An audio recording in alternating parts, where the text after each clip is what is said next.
issue in e-commerce, and convincing of larger part of audiences is another challenge. So this session will be an eye-opener for all the entities and businesses in order to understand what is e-commerce, how to overcome the challenges, and how we can create opportunities using e-commerce. So I would like to instruct the participants that your mics will be muted for understanding the session and for a smooth progression of the session. And participants will be provided with a certificate. Whoever who is going to stay throughout the end of the session will receive a certificate through email. And we also provide some short courses related to e-commerce, like basic courses will be offered. Basics, mastering, and essential courses will be there. And there is two different variety of diploma courses focusing on the transaction, understanding about the transaction details in e-commerce processes, and executive diploma program, which covers overall features of e-commerce, how e-commerce has evolved, and how e-commerce, e-banking, e-transactions, everything you will be understanding through the executive diploma courses. We will post the link in the chat boxes. Participants can ask your queries in the question and answer box, and your questions will be addressed at the end of the session. So I would like to introduce to our panelist, Ms. Shokista Anarmatova. She has got a vast experience in the field of teaching business administration related subjects. She is currently an adjunct faculty in a UK university. So she is an expert in the field of e-commerce, tourism, and her latest domain is journalism and linguistics. And she is also an expertise in the field of mass communication and business administration related subjects. So without further delay, I'll hand over the session to Ms. Chokista. Over to you, ma'am. Let us have a wonderful session, enriching experience also. Thank you so much, Nia. That was really lovely. Yes, guys, hi. I hope you're doing all well. My name is Shokista. Today we'll be talking about the challenges and opportunities that are created by e-commerce. Before we start, I think that would be better for us to have a little overview of the webinar. Let's take a look at the structure of today's session. Now, we'll start with defining what is the e-commerce, what is a concept of e-commerce, just briefly for your reference. And then we move on with challenges that might be created within the industry and what are some of the market opportunities that were created by e-commerce, and how can we really spot the opportunities and advantages, let's say, and how we can use them and incorporate for our favor. Now, before jumping into challenges and opportunities section, let's define what is e-commerce.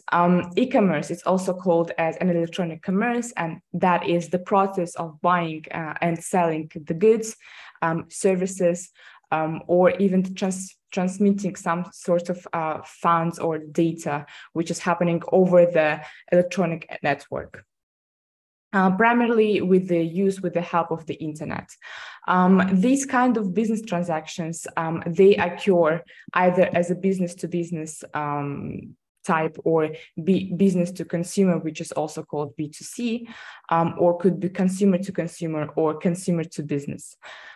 The term e-commerce and the term e-business, these are often used interchangeably, and the term e-tail is also sometimes used in reference, let's say, to the transactional process that could make up online retail shopping.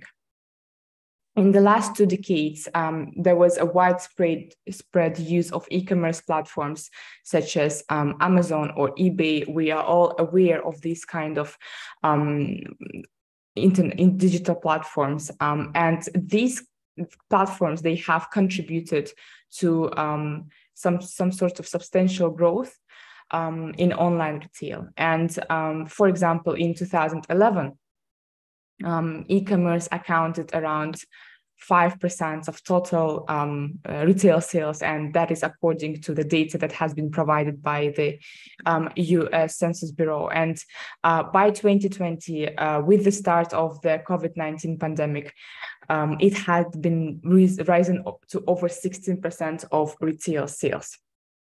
So we can really see the significance of the e-commerce that has been developing over the years.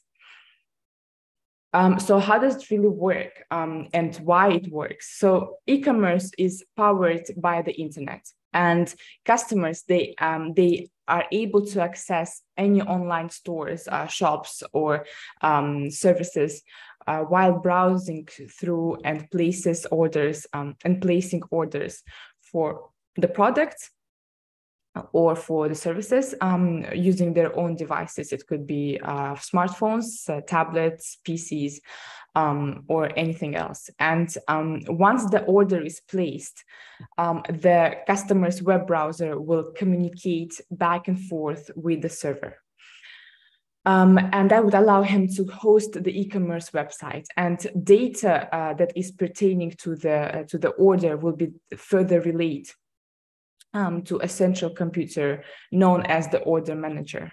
And then after that, it will be forwarded to some sort of databases that would manage inventory levels. When we say inventory levels, we would also have to consider that it's a certain merchant system that manages payment information with the help of PayPal, for example, the application says PayPal, or even the bank computer.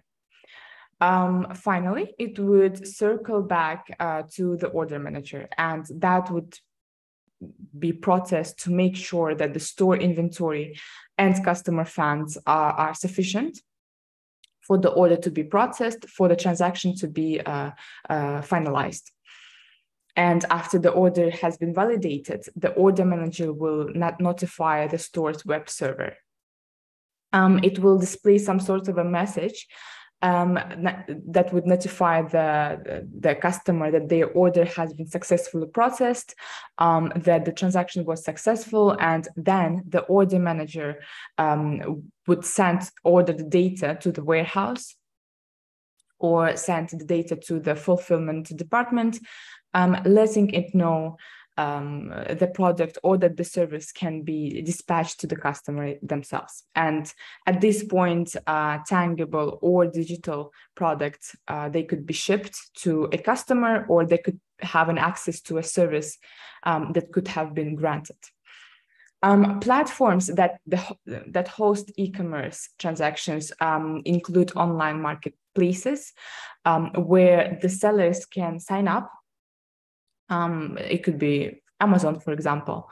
Could be also some software as a service tools that would allow customers to, let's say, rent online store infrastructures, or it could be open sources tools that companies would manage to use their in-house developers.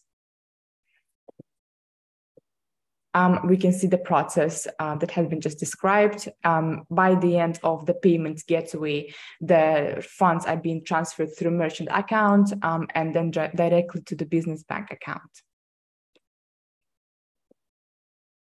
Now, moving on with the types of e-commerce, and that is something that we might have been familiar for a period of time, at least with some of them. And I'm pretty sure you have heard business-to-business e-commerce or business-to-consumer types.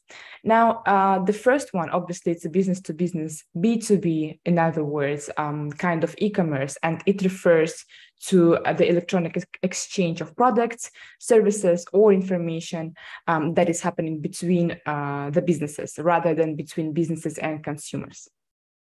Examples for that would include online directories and product and supply exchange websites, the ones that would lead business search for products and that would lead not only products, but services or information, and then it is initiating some sort of transactions through e-procurement interfaces. In 2018, for example, a Forrester report predicted by 2023 that B2B e-commerce type would reach $1.8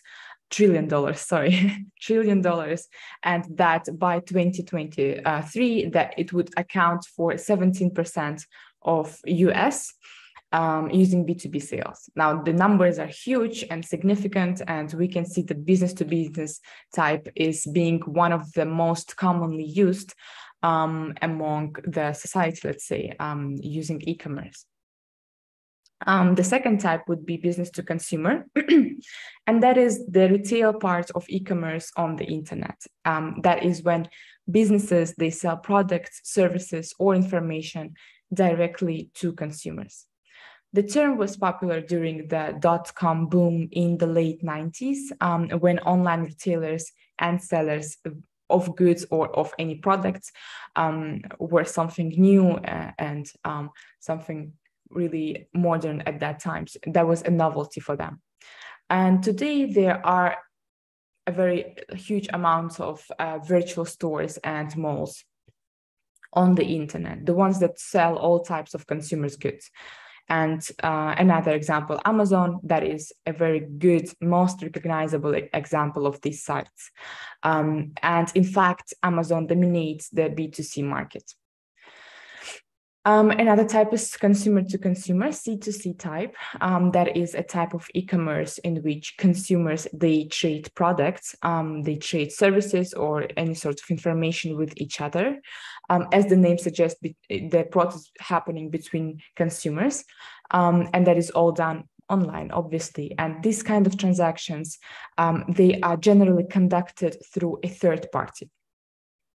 This kind of third party would provide an online platform on which the transactions are carried out. And there could be also online auctions and classified advertisements. These are another examples for C2C platforms. eBay or Craigslist are two well-known examples of these platforms. Because eBay is a certain business, that kind of e-commerce could also be called C2B or to C, consumer to business to consumer. And platforms such as Facebook Marketplace or a Depop, which is a fashion reselling platform, also be a good example for C2C transactions. Consumer to business is a type of commerce in which consumers, they make their products, they make their services available online for companies to bid on and to purchase. This is, as you may tell, this is a very opposite term of the traditional commerce model of B2C. If we are thinking about C2B platform, the example would be a market that sells royalty-free photographs, images, media, could be design elements, for example, iStock, or also a job board would be another example for C2B type. Then we have business to administration, a B2A, and that would refer to transactions that are conducted online between companies, between public administrations or governmental bodies as well.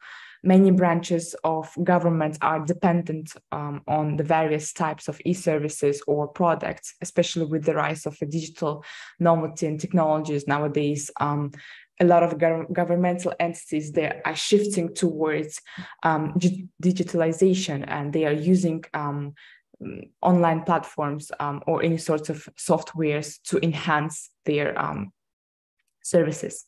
So these products and these services, they often pertain to legal documents, registers, social security, could be some sorts of fiscal data or employment.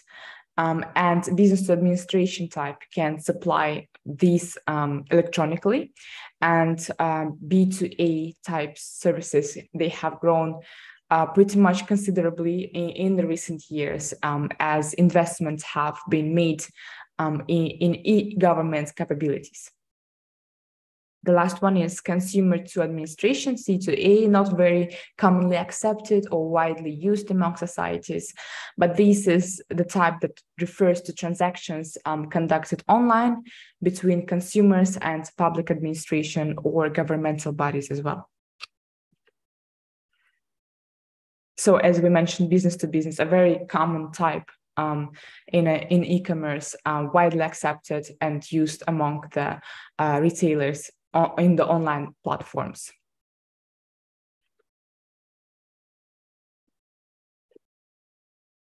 business to consumer, the ones that sell products, services, or information directly to sources, to consumers. Consumer to consumer, C2C, you might find and face these acronyms C2C, B2C commonly and more often in online services or online websites. So you would be aware that, for example, C2B is a consumer to business type, and B2A. C2A also, as I mentioned, referred to transactions online that were made online between the consumers and some sorts of governmental bodies or administrations. Now, as the e-commerce industry grows, the retailers are, let's say, grappling with new technology, and they are trying to overcome some sorts of obstacles or constraints. New technologies like augmented reality and Internet of Things commerce, they have created even more challenges and considerations for e-commerce businesses. E-commerce conversion margins are slim, and they are driving relevant traffic to your site, and that is crucial to consider when you are implementing a certain strategy to promote your e-commerce service or products. And the e-commerce explosion, we have to consider that would mean a competition, and the competition is fierce. Fulfilling orders, it can be overwhelming, and your return policy is critical at that point. So the e-commerce industry has grown exponentially, with total e-commerce sales that is expected to reach $1.65 trillion by 2023. And as an e-commerce business owner, you would have unique challenges compared to brick and mortar shop owners. E-commerce businesses have unique rules and regulations to follow. And also cybersecurity is a top priority to ensure all data stored online is protected. And we will take a look at what are some of the top e-commerce challenges that the one might face. So obviously cybersecurity, a top priority. We have to consider this point when we are dealing with e-commerce. Competition, order fulfillment, customer experience, quality, website and visitor conversion, and visibility. We will take a look at each of them, so you would have more in-depth knowledge about these challenges. Besides them, there is also return and refund policies. The struggle to find the right market is also the one that has been faced quite a lot in the recent years by e-commerce business owners. Making and increasing sales, borderless e-commerce, augmented reality, and Internet of Things. So we start with cybersecurity, as we mentioned, a top priority to consider when we are dealing with e-commerce businesses. Now, according to Victor Cognotti, who is a chief information officer and co-founder of Proven Data, he states that small e-commerce sites need the proper cybersecurity practices and tools in place. Now, obviously, small businesses, the ones that focus their attention in the e-commerce space, these are the ones that need more policies, more procedures to create a solid cybersecurity framework for any organization. They are considered to be more vulnerable towards hacks and cyber attacks. And in the case of cyber attack, a small business cannot really afford to have a downtime in operations or in sales. And that is simply because every transaction is a marginal financial success that the small business would depend on. And because of the fact that small businesses, they depend on that certain income, business owners need the proper cybersecurity framework. They needed to keep their data safe, secure, but at the same time, they would help employees feel empowered to implement some sort of policies or rules, and they would need techs to combat any cyber attacks or hacks that might occur. There could be taken some measures such as tighter access control or data security software. These are the ones that can shore up defenses against, let's say, vulnerabilities. And these are the ones that would improve a small business cybersecurity risks.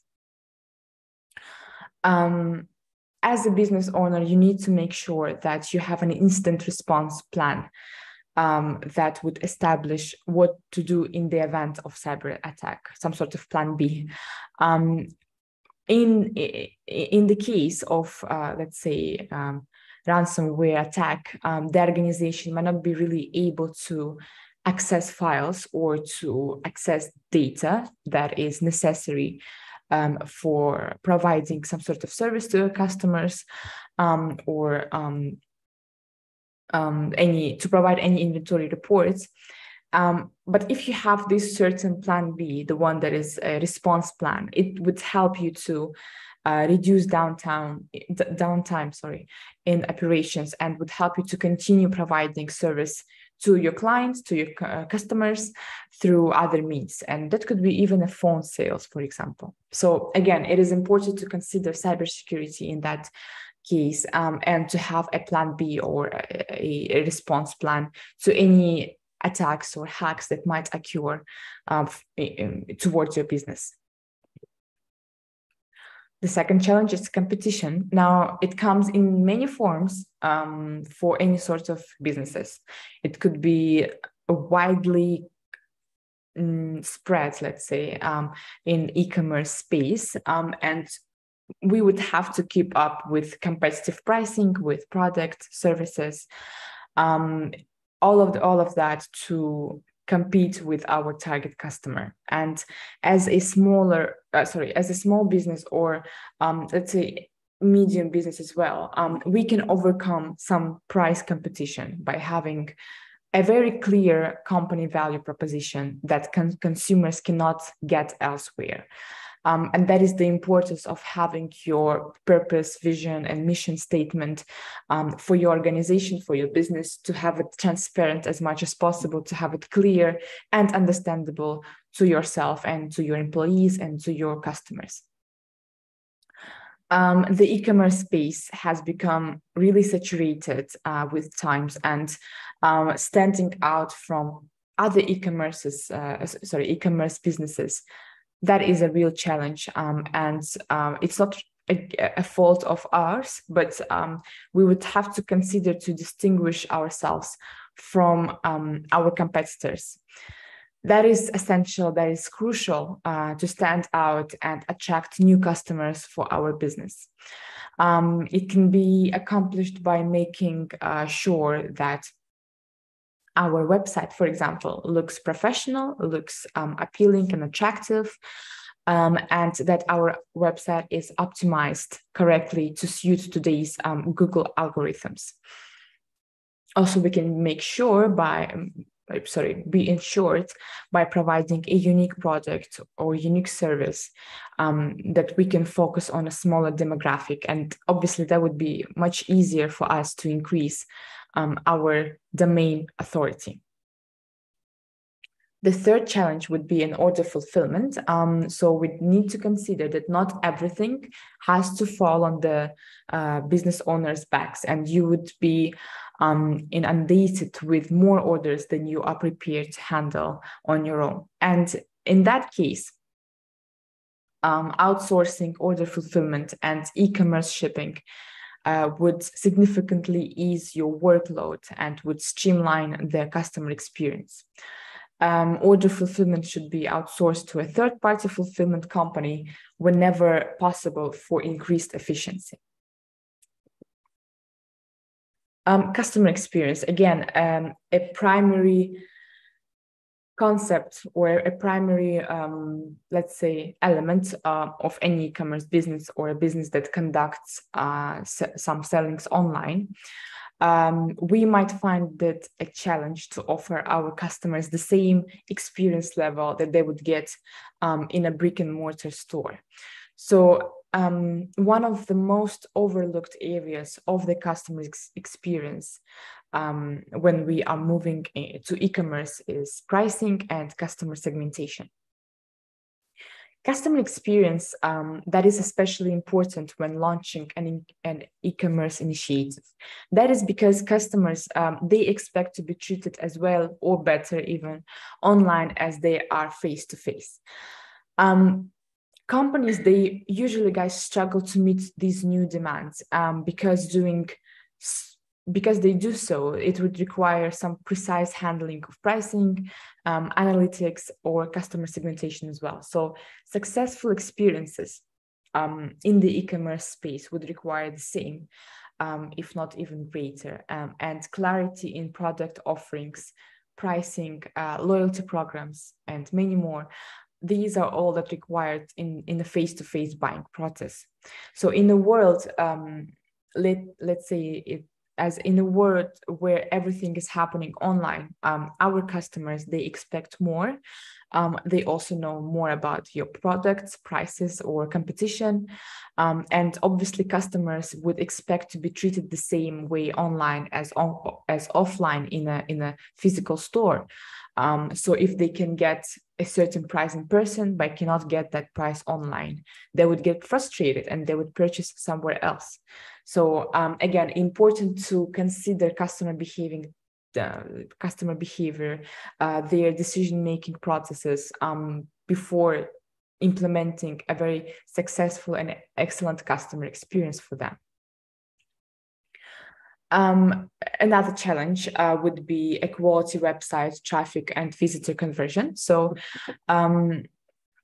building, designing, and running an e-commerce website is complex, but generating quality conversions is even more challenging. And to turn your traffic into converting customers, you would have to have a website that is modern, that is clean, user-friendly, trustworthy, and obviously virus-free. Every industry is different, so understanding your audience, your target consumers, is crucial if you want to design a website that would respond or resonate with your audience. Designing an effective business website is just the beginning. Maximizing the content on your website through tools such as SEO, that could be a next step and perhaps most important step. So the average conversion rates globally are less than 3%, and it makes driving relevant traffic to your site a very sticking point. So extensive short tail keyword research should be conducted to ensure you are optimizing your pages or your sites for the relevant search terms. It is likely that the competition for these terms when they are just starting out will not really realize immediate web traffic. So long tail keywords research should be conducted to understand the relevant what, how, who, and where within your niche. Make sure that you are answering 5 W's questions before proceeding with any website strategies or creating traffic strategies for your website. Many businesses, they used to take the, if I build my online store, customers will somehow discover it approach, but that is very, a very wrong, let's say, wrong approach to have, because today that is no longer the case. And when there were fewer e-commerce stores out there, they may have been able to rely on a stumble upon effect. But obviously nowadays there are thousands, millions of web pages, and now the internet is too crowded, too noisy, and therefore engaging the customer and getting their attention has to be more meaningful and has to be more impactful. If we want to combat this kind of noisy e-commerce space, As a small or medium business enterprises, e-commerce, we would have to understand who are our target or target people, target consumers. And according to that, we create a customer base who will be their constant source of revenue and, let's say, a base of loyal shoppers. Visibility. One question to ask yourselves is, how are you supposed to get quality traffic to your site and turn visitors into customers if people cannot simply see or find your site? That is a significant issue for e-commerce businesses, and one that could make or break a business. And if the company doesn't really show up on the first page of Google search results for their relevant keywords, then it's very unlikely that prospective customers will find them. The best way to overcome this challenge is to invest in SEO. So e-commerce companies, they should conduct keyword research, they should implement on-page SEO best practices, and they would have to work on building high authority links to their website. If it's all done correct, if everything what has been stated about the visibility just now is done correctly, it would lead us to higher search visibility and optimized lead generation. For example, for closest businesses, influencers, they market work very well. But if your e-commerce business is based around a product that really is not solving a cloth, but more of a solving a problem, then getting your website to rank on Google for keywords that would be related to that problem through SEO efforts might be the best solution for you. Understanding your audience, again, that is a key to figure out which marketing channel would generate traffic, which would help, and that would actually convert into the sales. Return and refund policies. If you have a very good, transparent, accessible, good return and refund policy, that would make a huge difference between success and failure. So that sounds extreme, but that is true. If you want your brand, your store, your product to stand tall, then customer satisfaction should be the first priority, and whatever you are selling should be the same as what is advertised. In an ideal world, guys, there would never be an issue with the product that we are selling, but that's not always the case. So sometimes the purchaser has buyer's remorse, or it wasn't what they thought it would be. We have to be transparent. We have to create a smooth and fast and easy return policy.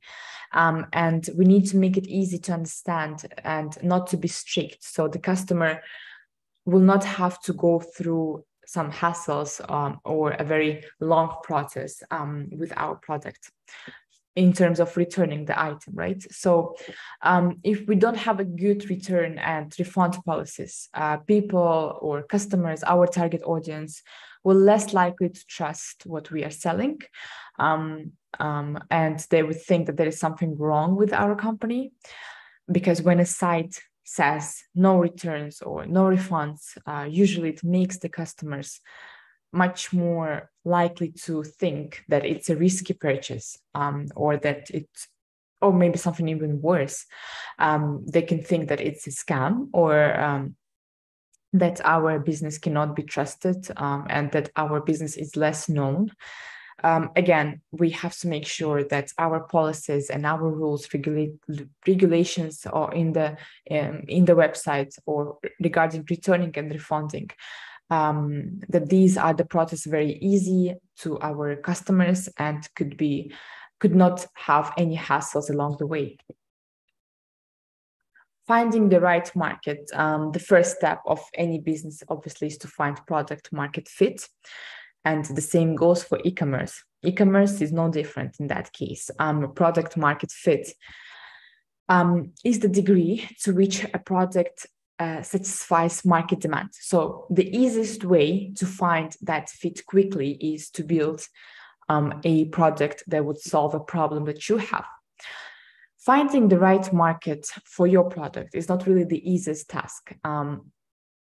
If you haven't figured out your potential ideal target customer yet, it is recommended to make some assumptions as to what your target market is. And you can run some Facebook ads to this audience as well. So when you finally make a sale, you try and understand everything you can about who bought your product, and that would help you to find more of those people by any means necessary. So once you have product market fit figured out, then you can figure out the best way to reach your ideal customers. Again, so we start with define our target audience.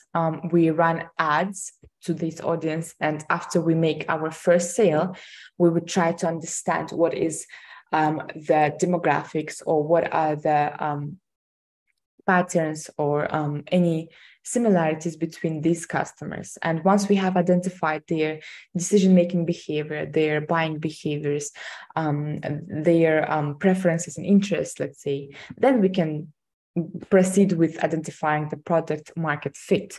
And after that, we would be able to reach our ideal customers, our target audience, in a more efficient and effective ways. Another issue that the one would struggle in e-commerce space is making and increasing sales. So once you have figured out your product, you would get your website set up, and then you would have your small business marketing plan in place. And after that, you would have to proceed with making sales. Making a sales plan and selling your products and services would seem like a no-brainer, but it's not always that straightforward. And to increase sales, e-commerce businesses, they need to have the right product at the right place, and they have to be ensured that they are at top of mind when the customer is ready to make a purchase, let's say. So this traffic can be hard to get to drive sales, and it's important a brand enters in themselves to their customers. Aside from customers already having you in mind, when they need something and when they're feeling positive about your product, your website also plays a big part in how many sales you would make. As we mentioned previously in the beginning of this webinar, creating a very attractive, appealing, easy to navigate website, that is the key. Before determining our website's efficiency, we would have to ask ourselves questions such as, is the website layout easy to navigate? Sometimes you would scroll through some websites and you would struggle to find exact section or exact page that you need. So we need to make sure that our customers do not have this problem. So we need to create certain layout that is easy to understand and navigate.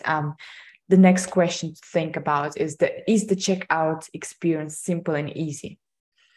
Make sure that our add to cart option is also available in our website, that is has any payment gateways, payment options, and all clear and informative. And are there any coupons that can be applied when customers spend a certain amount to get a discount?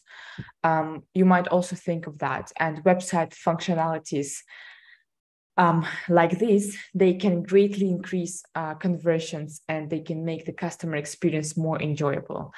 Having these loyalty programs, coupons, discounts, easy layout, and simple and easy checkout experience would really enhance your website traffic.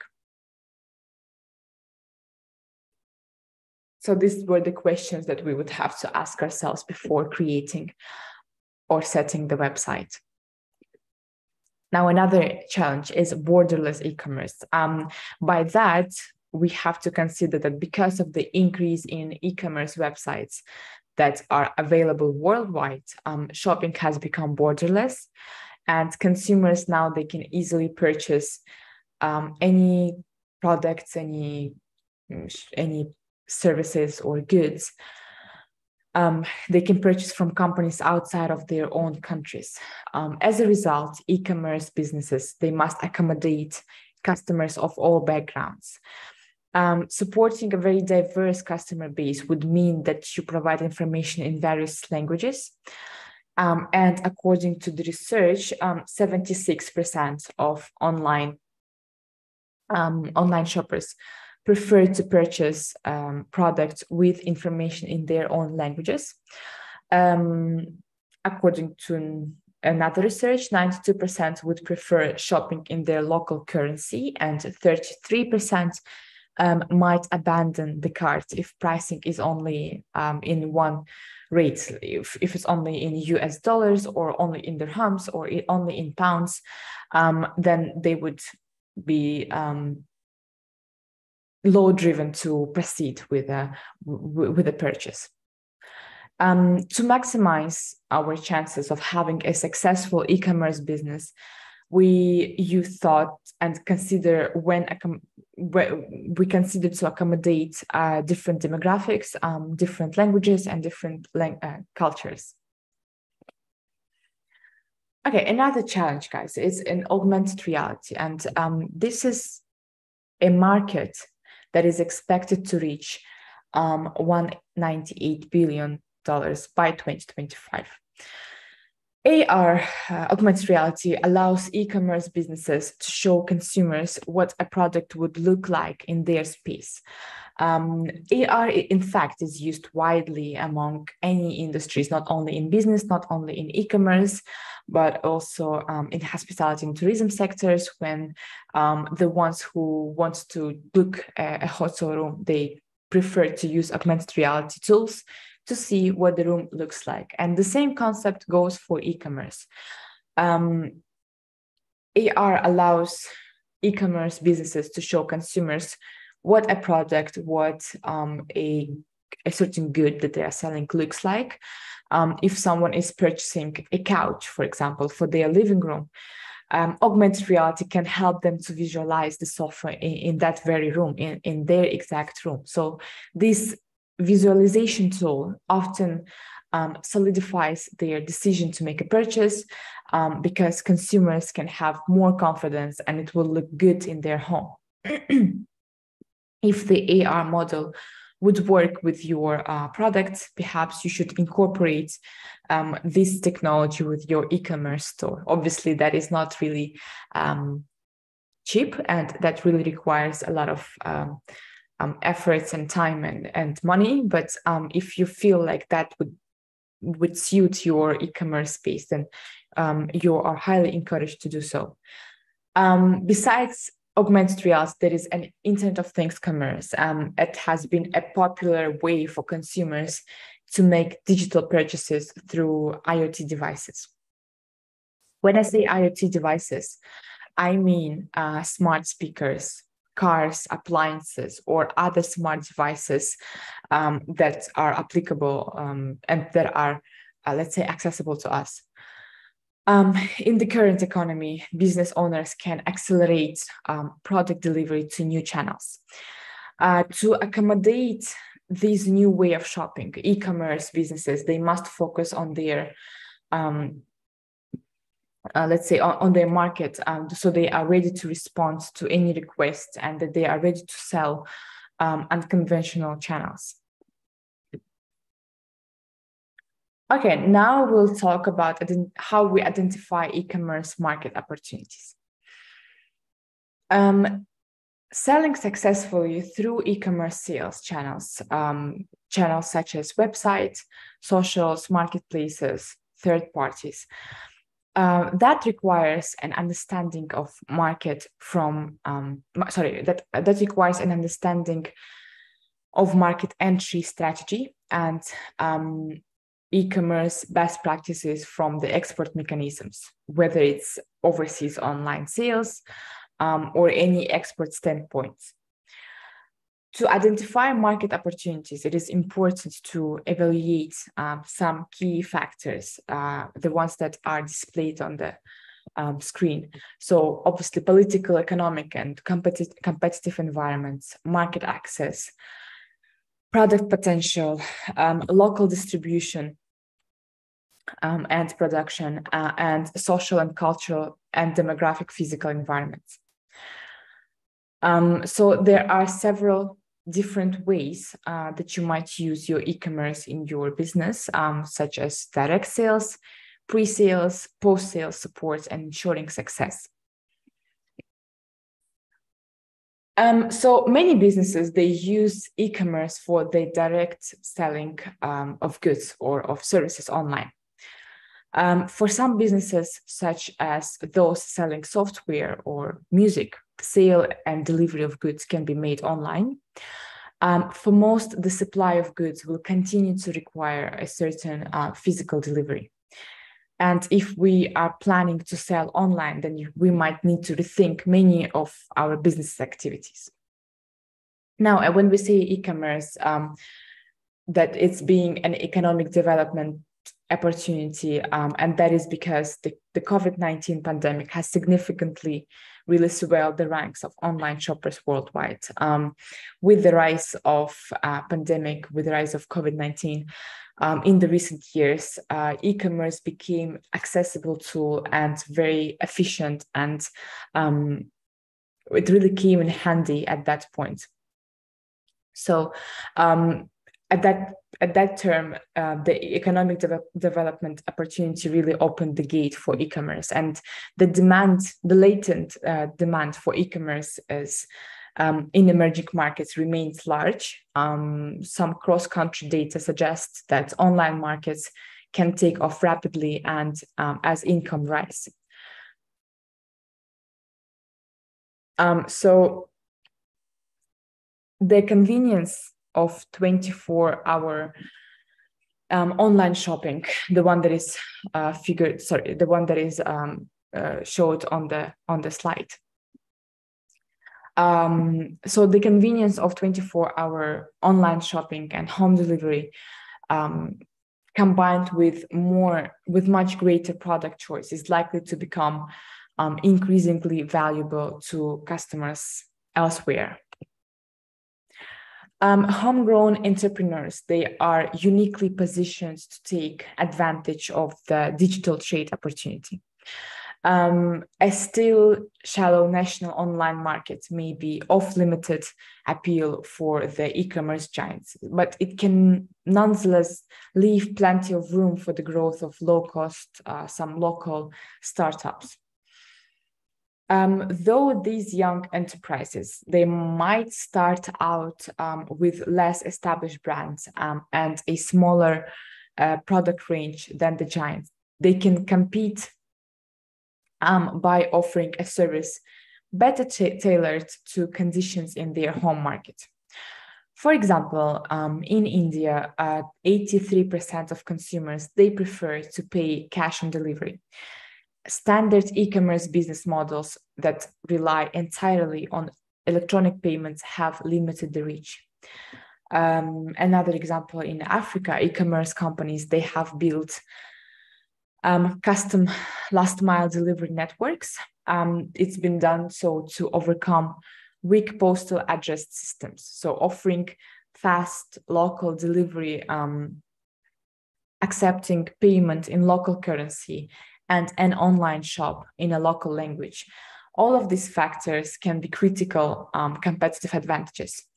And all of them might enable the emergence of e-entrepreneurship, even in small markets around the world.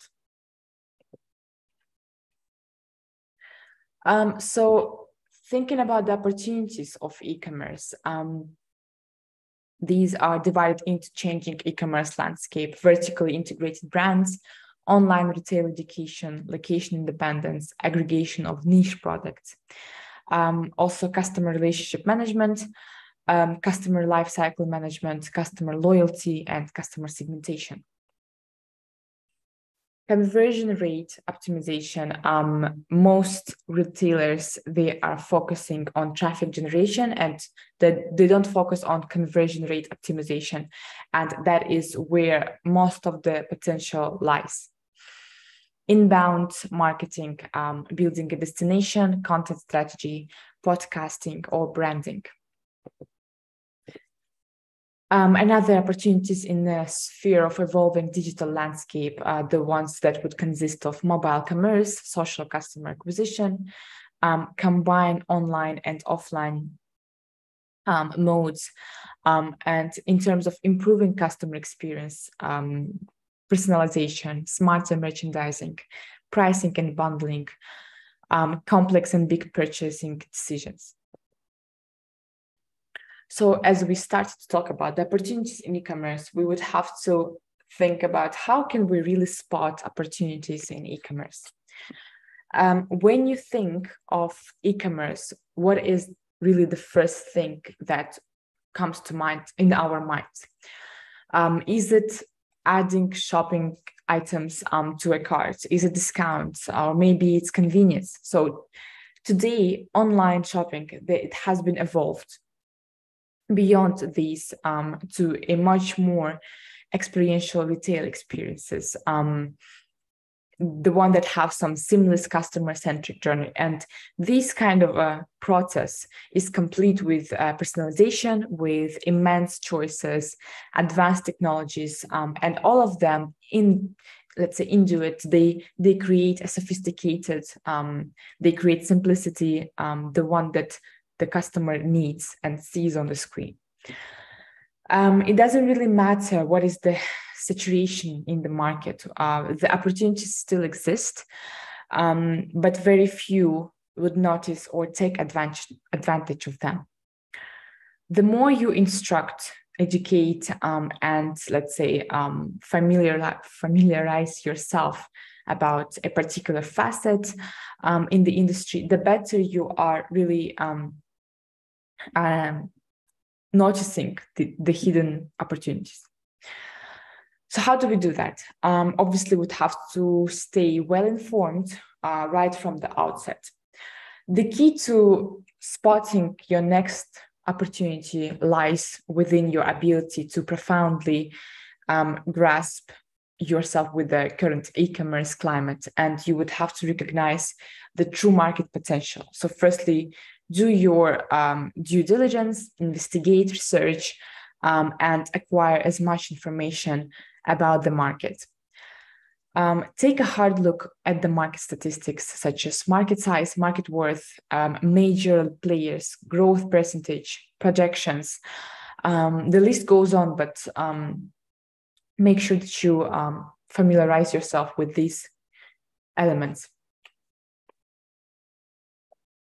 Then you would have to find out about your competitors, what they're offering, what they're lacking, what they are good at, and what they are selling eventually. And then you would open yourself to more possibilities. You would have to consider going to networking events and connecting with key people and industry experts in the industry that you are operating in. And that would help you to understand the first hand. Multi-channel e-commerce and intermediaries. So with product searches being dominated in the web, in the online sphere, opportunities in e-commerce, they go beyond and above. And today's consumers, they shop from multiple locations. They are impelling companies to adopt a certain multi-channel approach. They do that by leveraging third-party third-party services, such as intermediaries and publishers.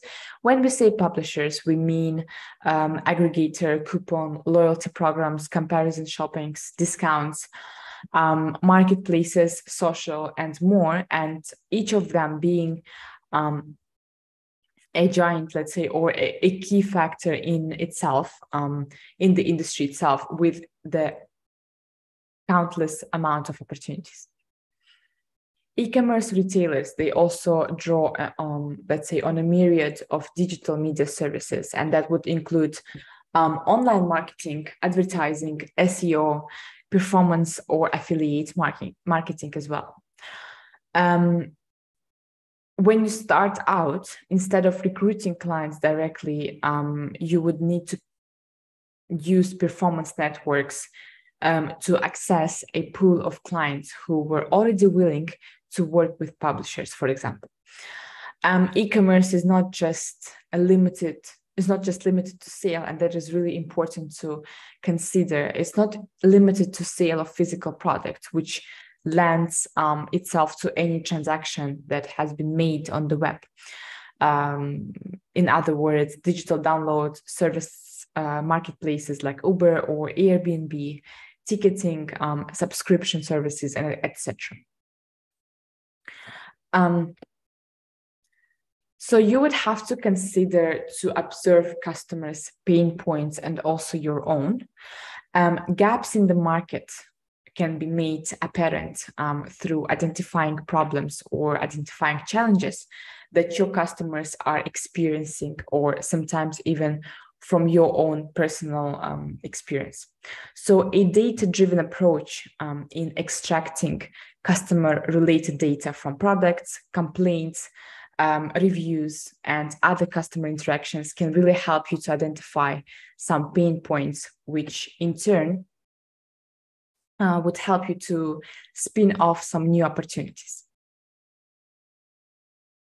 Important to consider globalization and cross-border shopping. So cross-border internet shopping is one on the rise, widely accepted, with retailers shipping packages outside of the area and reaching new audiences like never before. And global e-commerce is growing, and as many businesses are scaling into international markets, the new and emerging markets across the world, and Asia in particular, are untapped with a limitless amount of opportunities.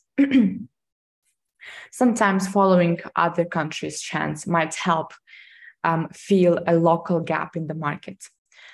And it's important to consider when you are just starting up your project, and when you are being a new entrant in the market.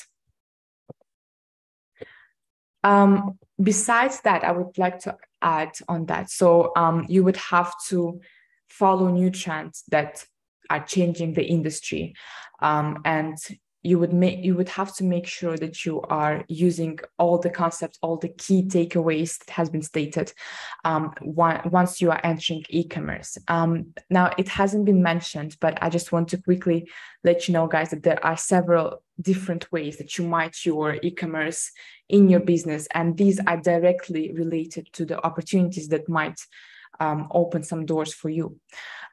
There are some types of sales, let's say, some types of methods that you might direct your e-commerce products or websites. These are direct sales, pre-sales, post-sale support, and ensuring success type. Now, direct sales is that many businesses, they use e-commerce for their direct selling of goods or services online. So for some businesses, again, maybe a music or software, these kind of sales, they have a delivery online, but obviously not all goods can be transferred and delivered online, and they need a physical delivery. So if you plan to sell online, you might need to rethink many of your business activities. You will fundamentally change the way in which you interact with your customers. For example, if customers place orders online instead of talking to a salesperson, that is a completely different experience rather than in a brick and mortar store. And you will need to work out how every aspect, every factor of a transaction is handled. That includes confirmation, invoicing, payments, deliveries, and returns. There is also another way of let's say, of having a sales in e-commerce space, which is a pre-sales, and you can use your website for pre-sales activities. You can generate sales leads, and at its most basic, this can mean having a certain online version of your promotional materials on your site. And other options include email campaigns, search marketing, online advertising. All of that would help you to attract visitors to your website. You can also use the internet to automate aspects of your customers, of their customer support, to reduce the number of routine customer service calls. That is called post-sales support, and that can be achieved by using your site to answer the most frequently asked questions, or by putting technical information online. You can incorporate some follow-up emails that could be automated to encourage some further sales. Once we are having a frequently asked questions section in our website, that would make a process of shopping, of navigating, way easier for our customers. In fact, incorporating Internet of Things tools or ICT tools, such as a chat box or 24/7 support system in your website for your target audience, that would also leverage their experience and would bring you even more benefits as an e-commerce business.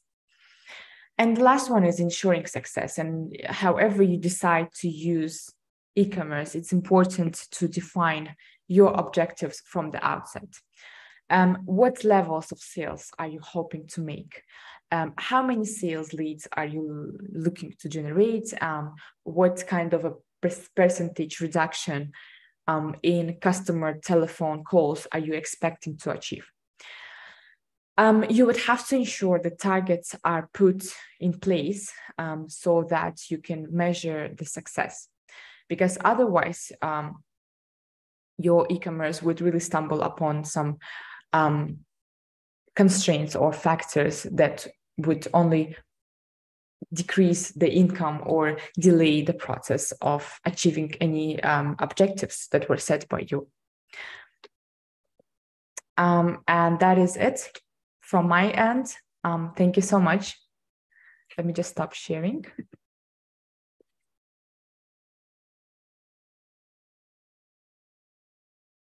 Yeah, thank you, Shokisha. That was a wonderful and detailed, thorough knowledge about e-commerce. It was like clearly, taken from from the beginning to the end. And like currently you post about the challenges and opportunities also. How can an organization build websites and all? It was very thorough and detailed one. And there has been very good appreciation from the participants. Like everybody feels interested. There is a positive feedback from the minute the session has begun. So, Great. I'm just counting the feedback. It is like endlessly going, like every positive feedback is coming. So can we move on to the question and answer session? Yeah, you're ready now? Of course, yes. Yeah, I'll post the question. I mean, like posted questions are there. There are some questions. So we'll go one by one. Okay, perfect. Yeah, okay. Now, there is Gerald. He has asked, digital platforms is always comes with scammers and all that. So every scammers takes advantage of digital platforms. So how best can one avoid being scammed in the process of digital transaction? Well, that is a great way to discuss the importance of having a reliable website. Now, obviously, there are a lot of scams online that are being presented that make us actually think twice or even give up on e-commerce or online shopping. And because of the fear of being hacked or scammed, we are really moving towards going and buying things in a physical store. But as a business owner, as an e-commerce business owner, in order to make sure that your clients are trusting you, that they are okay and they rely on your website, you would have to incorporate some policies, some cyber policies for your websites. Now, there are a lot of regulations that have to be considered before implementing your websites. You would need to come up with a strategy that would evolve or omit all of the risks, cyber risks, risks of interruption of your website, and then make sure that your audience is trusting you, and that they are, that they really trust your services and website itself. I would suggest, obviously, I'm not an expert in cyber security or anything that is related to that, but make sure you come up with a strategy before implementing a website for your e-commerce service. Make sure that you come up with a plan with a certain detailed strategy that would omit all of these risks and let's say issues that might arise from cyber attacks. Indeed, that is a very common issue nowadays, because again, the digitalization made it possible for people to get hacked, to get attacked on the cyberspace. So really important to talk someone from the professional of this sphere, from cyber attack sphere. Yeah. Okay, that's good. I think, Gerald, your question has been answered more like in a very detailed way. And I'll move on to the next question. So Michael has asked, what are the glitches that occurs in e-commerce between consumers and manufacturers? The glitches in terms of issues, you mean, right? Yeah, glitches. Yeah, issues. Like what kind of issues these two faces? So I think it is important to consider the instability situation that is happening worldwide. When we think of instability in terms of economy, in terms of economical crisis, political instability, obviously, all of these factors, they are being the reason for delay of delivery or supply chain system of any processes that are occurring between the e-commerce business, let's say, owner and the supply chain services. So because of all of these factors, we need to be extra cautious and extra informed about, for example, if we are operating in a Western or in Europe countries, we need to make sure that the political factors, the economical factors are considered. Why? Because speaking of economy, there are some certain recessions, there are some certain financial crises that directly impact on our revenues, on our relationship with the manufacturers, with the delivery services, with with the warehouses. If we don't pay attention to these factors, these obstacles, obviously our business would be significantly affected in a very negative way. So make sure that you are staying informed, about everything that is happening worldwide, because that is a direct influence on us as a business owners. Whether it's manufacturing, whether it's a warehousing, delivery, everything is affected. Yeah. Okay, I think Michael's question has been answered. That was a very detailed answer. Like you brought different aspects also. So there is a question from an anonymous attendee. He has asked, what are the different security methods for e-commerce? I think he's mainly concentrating on the transaction part, I guess. Yeah, so again, if we're thinking about e-commerce security, we have to consider, obviously, that e-commerce is happening on digital platforms, online platforms. Everything that is associated with online and digitalization have to have something with cybersecurity, with payment security, with the even deliveries. But in that term, I think it's better to stress on the cybersecurity and payment security. Now, I think cybersecurity part was briefly answered in the beginning of Q&A session. So let's think about payment security. There are some giant major, let's say, payment gateway systems. These are the ones that are commonly used. There are two of them, if I'm not mistaken. There are two of them that are commonly used, that are secured methods of proceeding your payments. If you incorporate as a business, as e-commerce business owner, if you incorporate these methods of payments, these payment gateways systems, you will not have any problems with proceeding any transactions, with transferring any funds or bank transferring systems in your business, e-commerce business, because these are the payment gateways that are used commonly among the e-commerce, on the e-commerce sphere. So make sure that you are incorporating a very trustworthy, a very widespread, commonly used payment gateways. There could be some very unfamiliar to you or unfamiliar to online space, certain payment gateways. So make sure you don't use them. Just use the ones that are widely accepted and reliable. Yeah, that was well detailed answer. There is one more question from Anya from Tanzania. She's asking, like, is there any universal regulation for regulating e-commerce? Universal regulations for what? Regulating e-commerce. Is the regulation universally accepted and laws have been framed universally for e-commerce? Of course, yes. I think in every country, in every region, there are some laws and regulations that has to be maintained and have to be followed if you don't want to have any problems on a legal sphere. But you have to compile with all of them. Now, it really depends on the region and on the area, I think. But you would have to incorporate some of the sections in your e-commerce business, let's say on the website, for example, returning policy, refund policy has to be there as well.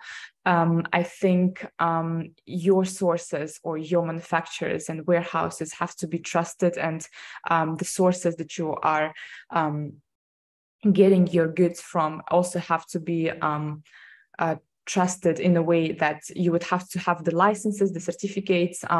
Obviously, you can't just implement your e-commerce website. You would require some documents, some licenses from your regulatory entities of your country, of your region. So make sure that you really comply with all of them in order to avoid any issues.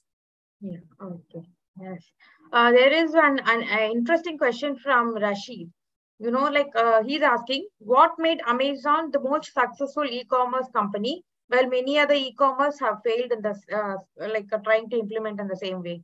Like Amazon has become very successful, but others have started failing. So, like, he wants to analyze the success factors.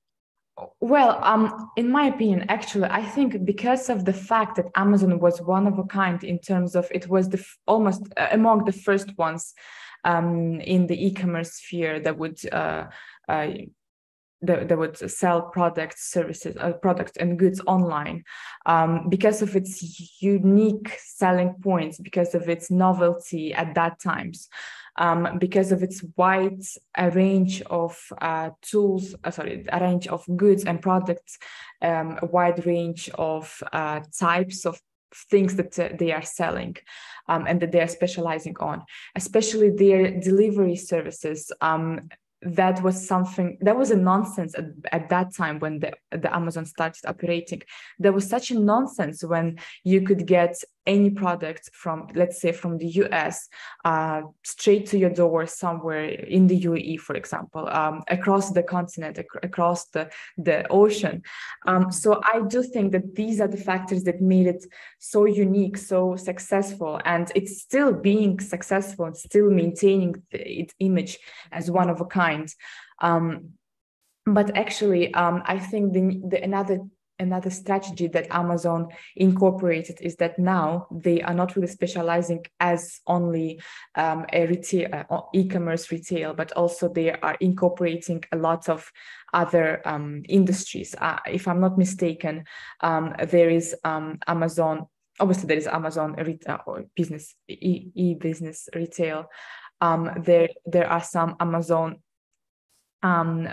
shops for books, shops for technology. So they don't focus on one industry, on one type. They are really tackling every aspect of the industry. So that is also their competitive advantage, in my opinion. Okay. Yeah, like there has been like in between moving on to the next question. See, there is an appreciation from Saima Adil. Like he said, it's a very valuable information. What are like e-commerce you have shared is a valuable information. And there is another person who posted like a very positive feedback. They're also very happy with the feedback. They got a wide knowledge about e-commerce. So let's move on to the next question. Yeah. How Ahmed Bashir has asked, how secure should one's website should be made to avoid hackers? How should their website be designed to avoid hacking? I think the website, as the person that if you are designing a website for your e-commerce shop or e-commerce business, again, there are some regularities, there are some processes that you have to go through before actually publishing or sending a link, for example, before setting up your websites.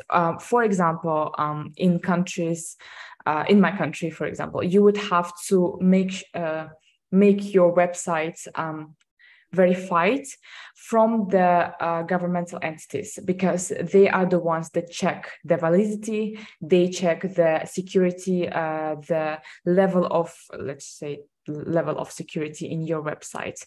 Now, they are the ones that check that, and after approval, you are free to set up your website. But if it's not approved, if they see any glitches, any issues, and if they see some weak points where your website might be hacked, they wouldn't let you approve that. I also think that really depends on from region to region, from country to country.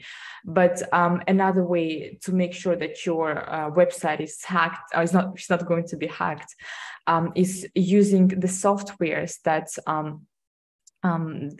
support the security, the safety of your website. I cannot really recall all of these softwares, but there are some of the widely accepted among the IT technicians or anyone who's setting up their businesses online.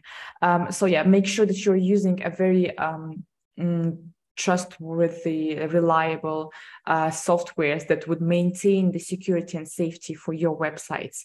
And there are not many of them out there. There are really not a lot of them. So I'm pretty sure they're all efficient and effective in that sense. Yeah, we'll move on to the next question. There is a question from Con that he's asking, how would you classify a good UI or UX design for e-commerce website? I think, yes. So a great question, actually. In terms of designing, in terms of laying out your website, you would have to think strategically as a customer yourself. Now, there are a lot of people that are not really familiar, or they're not really good with using PCs or pads or websites like our moms, for example, they are not really good at that. So make sure that you are making your design very easy, accessible to understand, accessible to read, and to have this clear image, to have these sections on your website at the forefront, that is visible for you, and don't make any confusion. Don't cause any confusion for your readers, because if we think about us as customers, as consumers, once we are seeing the website, once we are on a store's website, personally, if I find it very complicated to navigate, if I find it very unusual or confusing, I would just give up and I would just close the tab. So in that sense, in sense of the designing, obviously each of us, we have different tastes, we have different preferences in a design, but one thing to consider, make sure it's easy to navigate, it's accessible to understand, it's understandable to your readers, or sorry, to your target audience.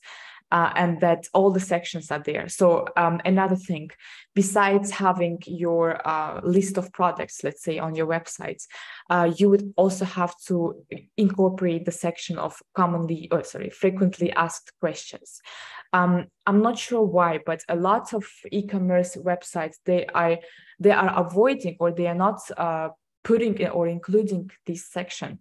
That is very frustrating, because obviously we might encounter any issues, any questions, and instead of sending them an official email, or instead of reaching them for a call or for a message for the customer support, we could just easily navigate the website into the frequently asked questions and see the answers in there. And honestly, I feel like nowadays people are very impatient. So instead of waiting, God knows how long, for a few hours, for days, for your reply, you could get your reply, your answer in that section. So make sure that you include frequently asked questions section.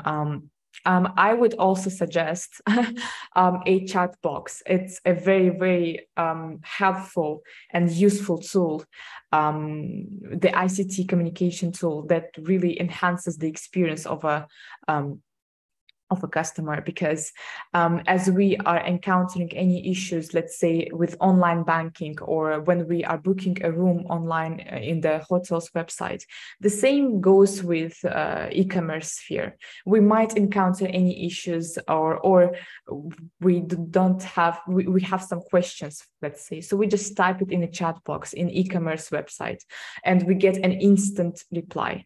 But obviously, when we incorporate chat box, we need to make sure that the responses are actually immediate, or at least quick, because again, as I mentioned, people are impatient nowadays.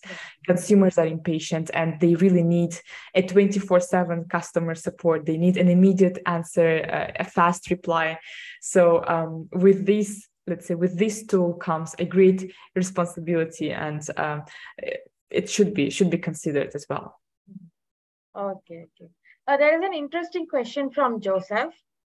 He's asking, which type of e-commerce is good for a startup business?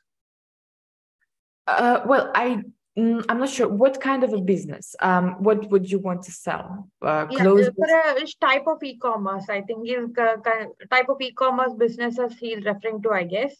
Yeah. So we have discussed, I think, in the beginning of the webinar, there are some types of e-commerce. Now, there are around 5 or more, but let's eliminate the ones that are situated only, or that are processed only between the governmental bodies. The one, for example, consumer to administration, that is between the consumers and public administrations. We don't need that. Startups, I don't think you are referring to startups for governmental bodies or public administrations. There is a B2C, B2B, the ones where you exchange products, services, information between businesses and consumers. Between the businesses, sorry. So if your startup really focuses on delivering or exchanging the services or some sort of goods, towards another kind of a business, not towards your target audience, but to your consumers. Obviously, B2B, widely accepted, good for any startups, but again, only considering business to businesses exchange. But if you would want to sell your products or your services to your consumers themselves, then I would suggest obviously business to consumers. And when you as a business, you sell products, you sell services, information also directly to your target audience, to your consumers. For example, Amazon, this one is a B2C type. I think there is also consumer to consumer. I'm not really sure what exact service or good you are trying to sell, but as a startup, I do think that consumer to consumer is great because you can use an eBay, for example, a platform that would help you to reach your audience, to reach your customers, and to basically they have a set database of clients. So that would be way easier for you to start up from the eBay as a consumer selling to another consumer. You would have a ready database of clients. You would have a platform which is also ready and available to use. And all of this hassle and, let's say, operations and procedures are easier on this platform, rather than starting your own from the scratch. So three of this really depends on the service that you and who are you trying to sell. Okay.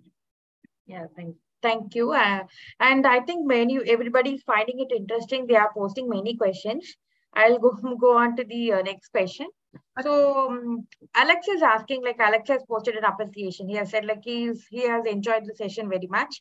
And his question is how to identify customers' need. Like as an e-commerce business person, how should one identify customers' need? That's a really interesting question because this is actually the ones that a lot of business owners are struggling with, not only on e-commerce, but also in a brick and mortar stores, for example. Now, identifying your target audience has something to do with the analysis. So once you have set your business, for example, you have your vision, your mission statement, your purpose, the aim of your organization or a business, make sure you do any external and internal analysis for your businesses.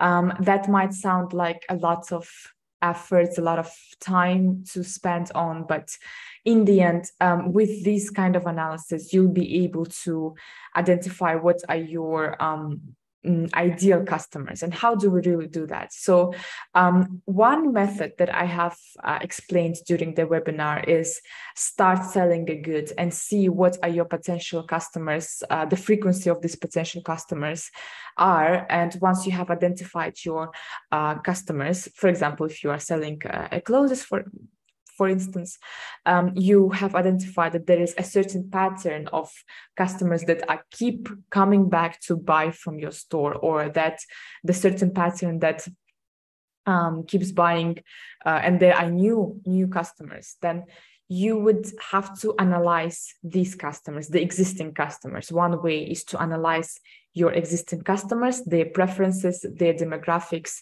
the patterns, their buying behaviors, the decision-making behaviors, and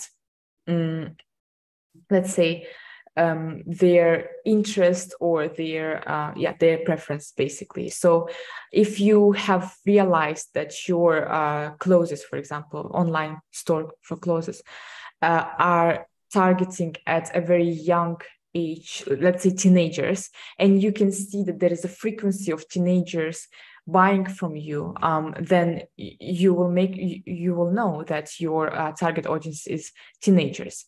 If you see the frequency of all the demographics buying from you, then obviously you will realize that this is your target audience. But another question is, how would you, like, the question is whether you want this target audience to be a very limited one? So do you want it to be only teenagers, or do you want to expand it to a more diverse demographics?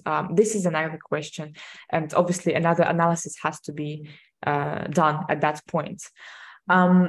I also do think that giving some sort of not really reviews, but maybe a feedback by the end of their purchasing experience would significantly help you to understand what are your ideal customers. We have seen, I think we have all seen some of these reviews or feedbacks after we have completed our purchase online. Whether these surveys and questionnaires will be distributed or sent over in our emails or just on the spot after the payment has been done, it doesn't really matter which method, but the questions and the surveys and feedbacks would really help us to identify the target audience. Yeah. Actually, we should thank Alex for asking us such an interesting question. You have answered in a detail for like, this answer will be useful for many small businesses also. Yeah, hopefully. Yeah. Yeah. Next question is like, there is an, yeah. Shall I post the next question? Yes, of course. Yeah. There is a question from anonymous attendee. He is asking, I want to know the breakthrough that e-commerce into the achievement of global market. What has the breakthrough e-commerce has done in the global market? Yeah, so again, I think I have mentioned that with the rise of COVID, once we have been in the pandemic, when we were in the pandemic, a very tough times, but it really increased the demand for buying online, for shifting online. And it's not really about e-commerce itself, but more about digitalization. So once the pandemic hit, almost every aspect of our life shifted towards online, shifted towards, for example, e-learning. Universities became online using online tools. Shopping became e-commerce. Some of the services, the food, the deliveries, everything, we can do it online now. So according to some statistics, the retail sales online by 2020 had been risen to 16%, whereas only in 2011 it was about 5% of total online retail sales. That is one statistics that I would say. Another one is regarding the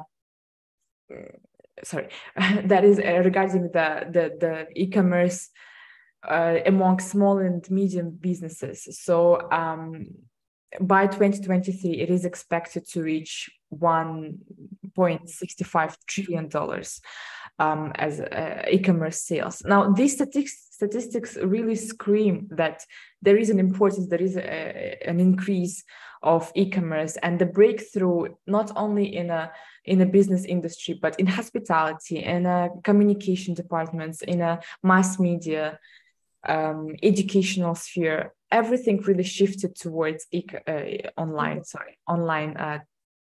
space. Towards global market, going back to the question, towards global market, I think online space now, digitalization of every aspect in our life really plays a significant part and contributes more than any other traditional mediums or any other traditional methods of providing services. So I don't have a concrete, solid numbers or statistics towards how many percentages contributes to global markets. But considering the numbers that I have just stated, I do think that the statistics is high and it's really contributing significantly. Okay. So yeah, there is another interesting question from Mohammed Farah. He's asking, in some areas, mainly in Africa, power could be there only for a few hours.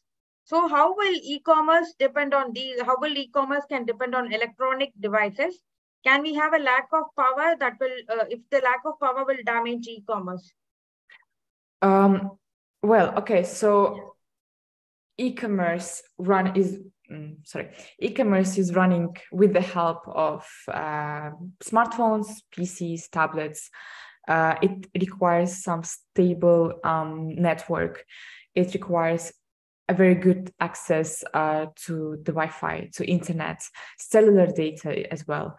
And if you're saying that the power in there is weak, or that there is only a limited time of a power given, I do think that would be a bit challenging for people in that areas to access, as customers, to access any website, to browse and to proceed any payments, because even when you do payments, obviously you need networks, you need power, you need cellular data, for example. And sometimes there are cases when the payments might get interrupted because of an unstable network. And in the end, you would just get frustrated that you had a very unpleasing experience. That is from the customer's perspective. From the e-commerce business owner, I really think that would be really challenging to start up any e-commerce business in a area that lacks any good stable power or good stable network, because unlike customers, we as the e-commerce business owners, we have to provide 24/7 support.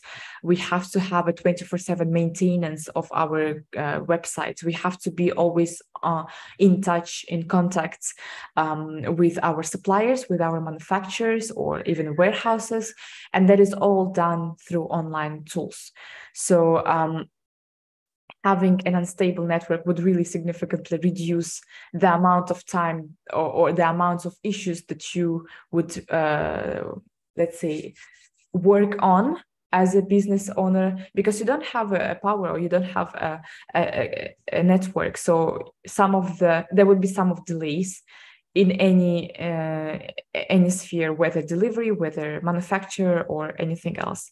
There would be a delay in customer support because you would receive some complaints or issues or questions from your consumers, and you will be struggling to answer them. So I do think that is a very frustrating experience for both customers and for business owners. E-commerce highly dependent on online tools and technologies in that sense. Yes, that was an hypothetical question, I guess. And there is a question from Kwan. He's asking, is having a native mobile application for the e-commerce necessary, or should one make an e-commerce site adapted to the screen sufficiently? There are like two sets of questions have been asked. So one question is like having a native is having a native mobile application for e-commerce necessary? E-commerce mobile application. Okay, so I think the question is whether we have to. So, for example, he has an online website. Yeah. So he's thinking, is it really crucial to have it on mobile applications? I do not think so. I don't think it's very important in that sense. Only if you want to have. Only if you want your customers, your target audience, to have a very convenient experience, because obviously when we are accessing from our phones a certain websites that are not designed for smartphones devices, it's not like we encounter any issues or we are giving up on this websites. No, but obviously having an application where you could go to and have some interactive and convenient and easy process of buying things or goods. That would only, I would say that would only enhance your business, but it's not ultimately would be a necessity. But again, it's really, we have to think about as a perspective. For example, if people are using your application for e-commerce application, And because they have downloaded or because they have installed this application, they would receive some sort of coupons, or they would receive an access to the loyalty program. Obviously, then people would keep downloading them. They would be encouraged to download and encouraged to use all of these coupons and discounts that for their favor. So if you think from this perspective, obviously, yes, it is a necessity at some point. But if you're just thinking of shifting from a website mode to application mode with no additions there, no benefits in there, then I don't think it's a necessity in that sense. Yeah. Okay. So we'll move on to the next question.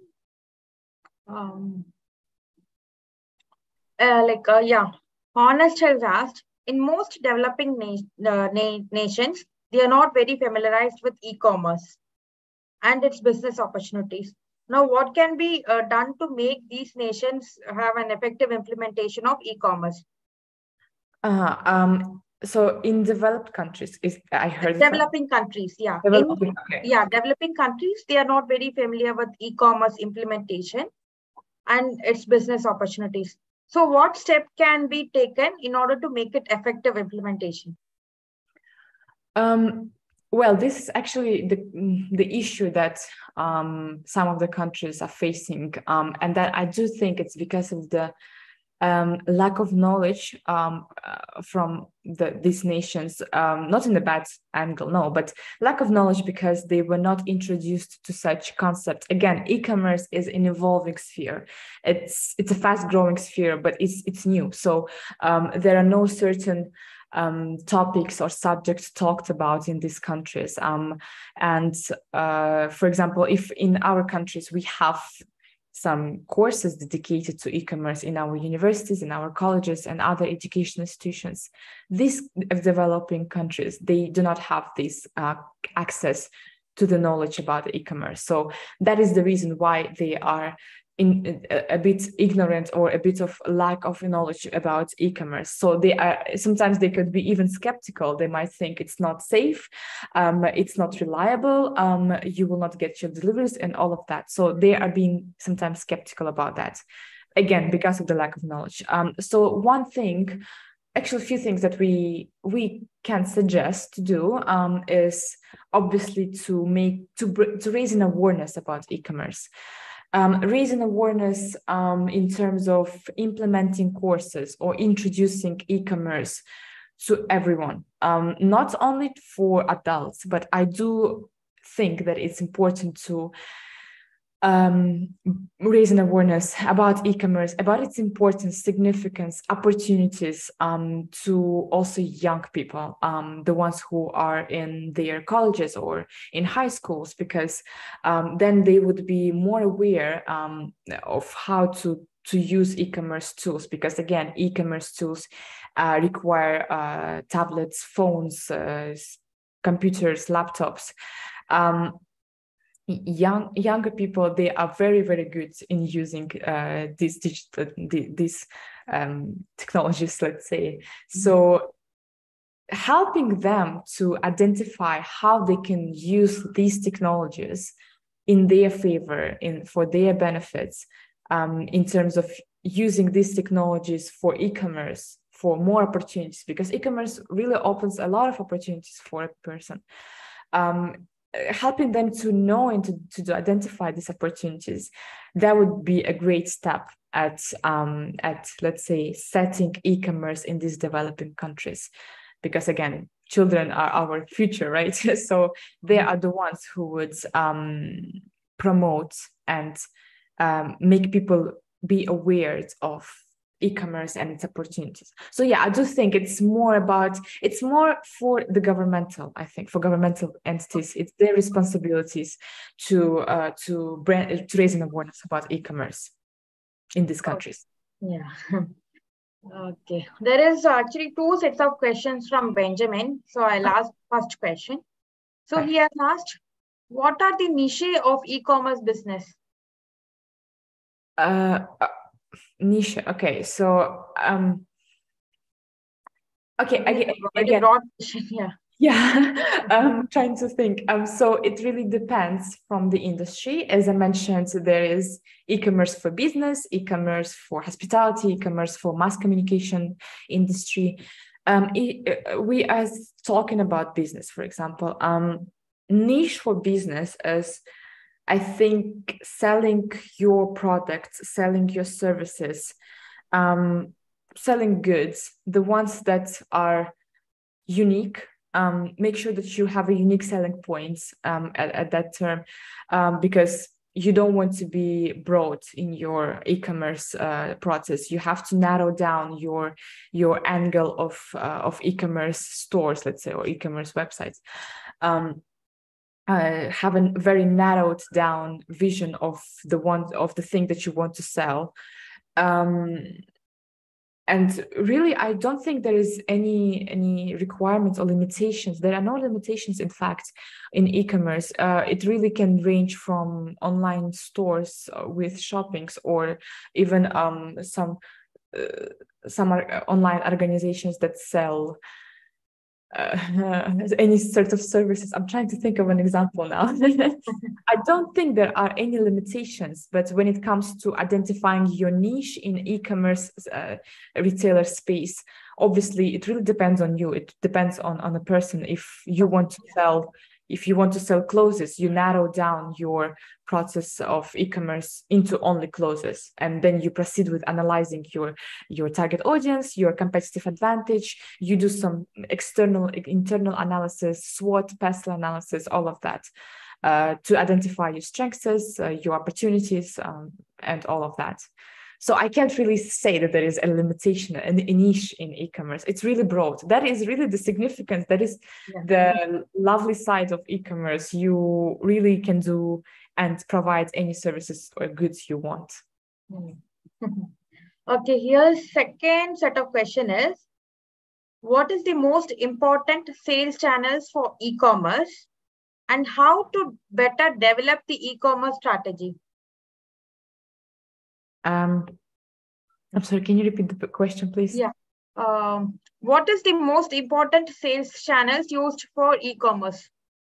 Okay. Yeah. Sales channels.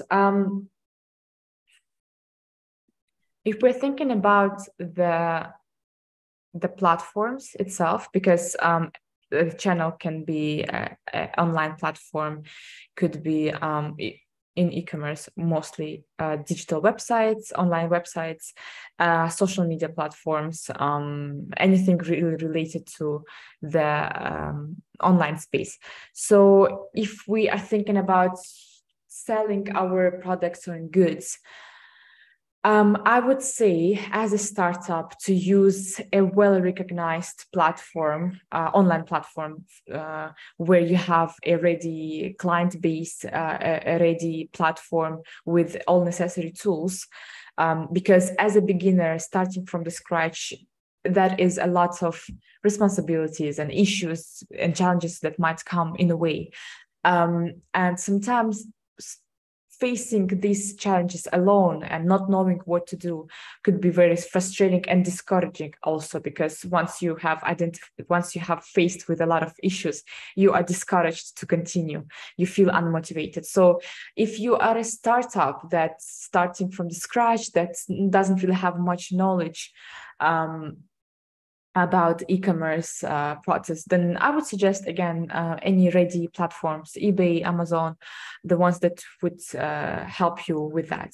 If you feel like you can start from the scratch, do it all yourself, you don't need any additional help, really any websites would help you and serve you best in providing services to your customers online. Any platforms, websites where you feel your goods and services will be recognized and has a potential to that. So if we think about channels broadly, I do think any online platforms where you feel like your services will be well distributed. There are some cases when online business, they switch to social media platforms. I know there are a lot of online shops on Instagram. There are also on Facebook, if I'm not mistaken. These are also great, but just make sure that you really comply with regulations, and depending on the country, you would have to have a license, especially in the UAE, if you are setting any home business, online business. You need to have a license, so you need to make it all legal, and that is important to consider as well. Actually, I think there is two set, different people have asked the question. Yeah. So one is Perfect has asked, I want to know if having my own website can help me to gain more in e-commerce. I think this person is asking it without moving forward without any partnership in e-commerce business. Yeah, of course. I do think that when you have your own website, the one that you have designed yourself, the one that you had put so many efforts in implementing that, where you put each image by yourself and you really know the entire website by yourself, that is a great advantage to you as a business owner, because you know your website, you know your product like no one else, and you will you will advertise your website with a great marketing strategies, with a great let's say ads and any advertising methods, let's say. So it really depends. It's not, honestly, the question is not really about having your own website or using platforms. It's more about how you really talk about yourself to others, how you are raising an awareness about your website, your goods, your online store, for example. How you do your marketing, that is another really crucial element in e-commerce. Again, e-commerce consists of a lot of processes that in combination would lead you to success, would lead you to a great amount of revenues and income. So you have your website, that's amazing, that's great, but make sure that you use your website in a very correct ways, in a very efficient ways that would only generate more leads and sales to you. Okay. Actually, there is a same set of question asked by two different persons, one by Hava and one by Gizo.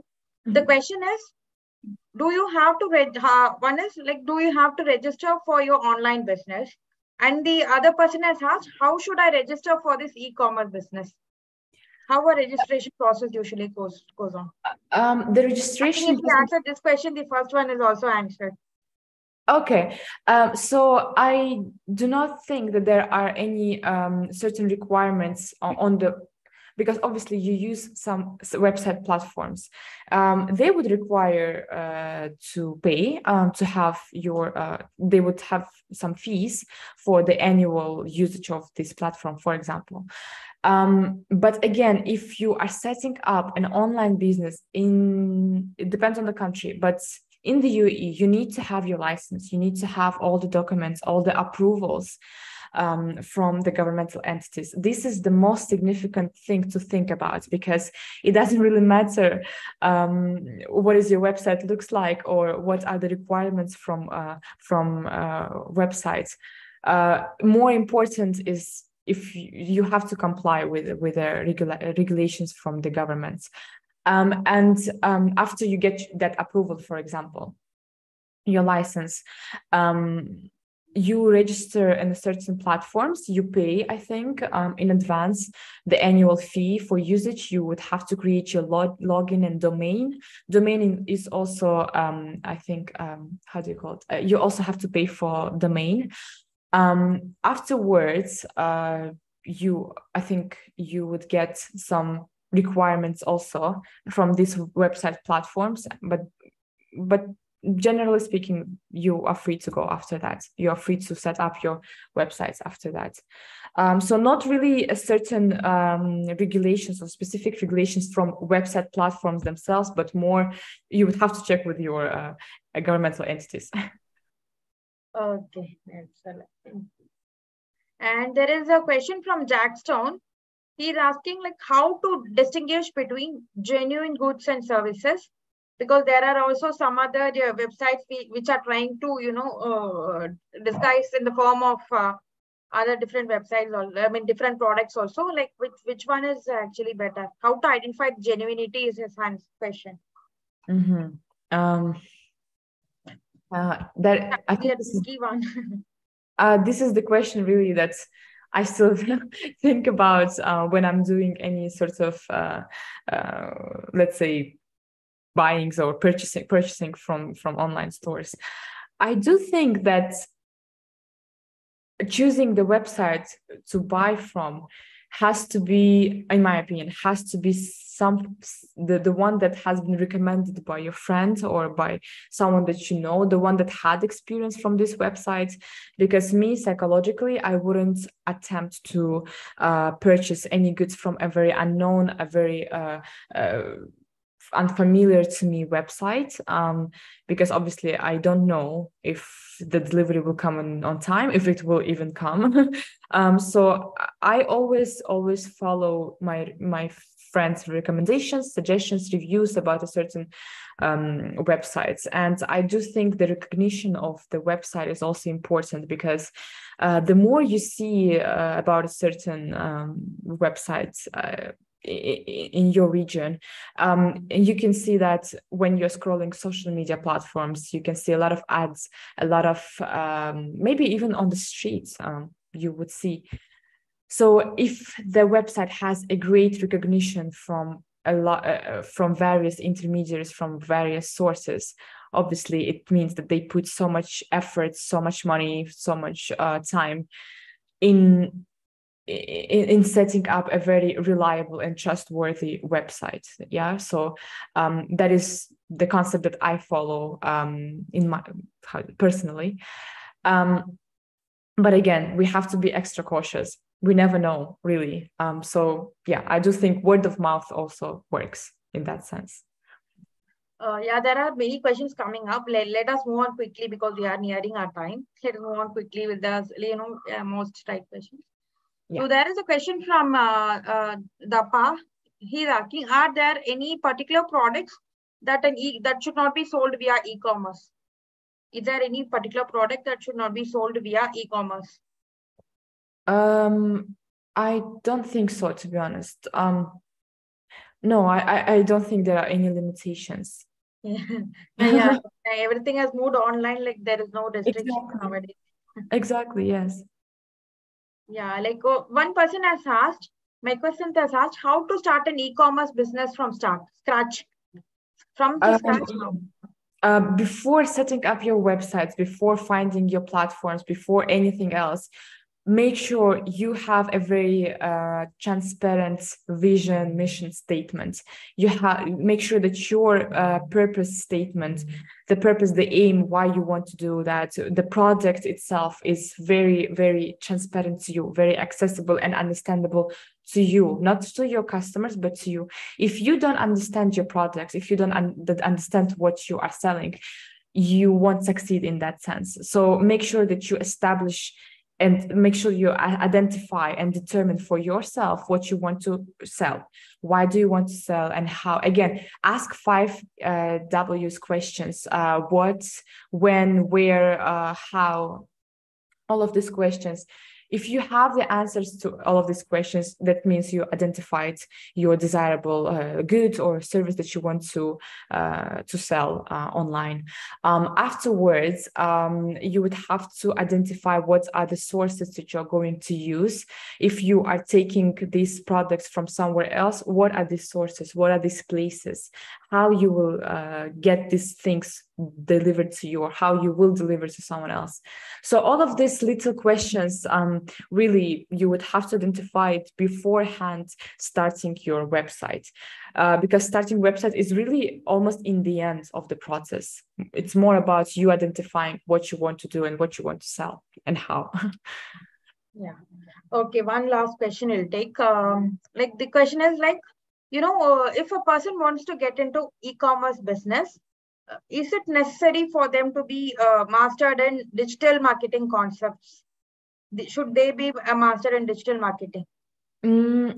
not really a master, not really a professional, but honestly, you would require a lot of knowledge on digital marketing because traditional marketing has nothing really to do with digital marketing. There are more tools and they keep coming new tools online. There are some algorithms, SEO engines, various marketing strategies that you have to consider before starting your e-commerce business. So I don't think you would necessarily have to go into university and get your digital marketing degree, but make sure you have enough knowledge to promote your product and your website. Yeah. Okay. There is one more question, Shupta. There is a person, Mabedi, he has asked, how do you stand out in a saturated market? Yes. So you would have to identify what is your target audience, and your target audience has to be really, really narrowed down and limited in terms of you would have to know the demographics, the age, the preferences, the interest. Make sure you do needs analysis. Needs analysis is highly important in that sense. You identify their interest preferences, you identify your target audience, and then you would know what kind of a product this exact audience with this exact age, with this exact interest needs and rooting for. After you understand that, obviously you will come up with a very good a very efficient, let's say, service or a very good product that would suit their needs. Once you really identify their interest and preferences, you will keep elaborating and enhancing the product's features, the operations of this service into an extent that would fit your target audience even more and more with each time. So it's more about enhancing and fitting your goods and services towards your customers' needs and wants. Yeah, okay. I think now we have answered most of the questions. So most of the questions were and many appreciations have come, Shokita. Many have, they posted it is very interesting and all that. They have posted many appreciation, informative, educative, and all these words have come up. Well, yes, I would be really happy for you guys. I think because of that only many questions also came up. We had a question and answer around 1 hour of QA session we have gone around, I guess. Yeah. I'm so happy.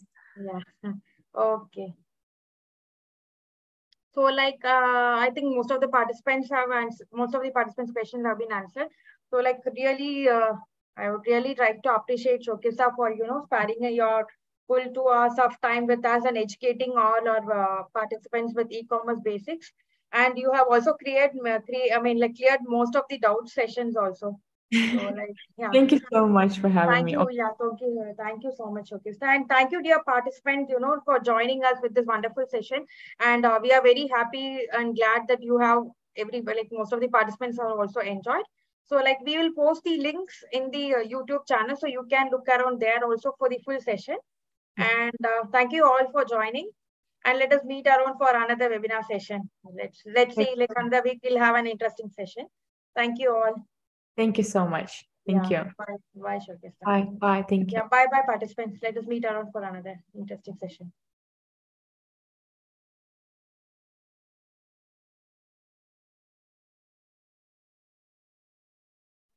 Hey, hi.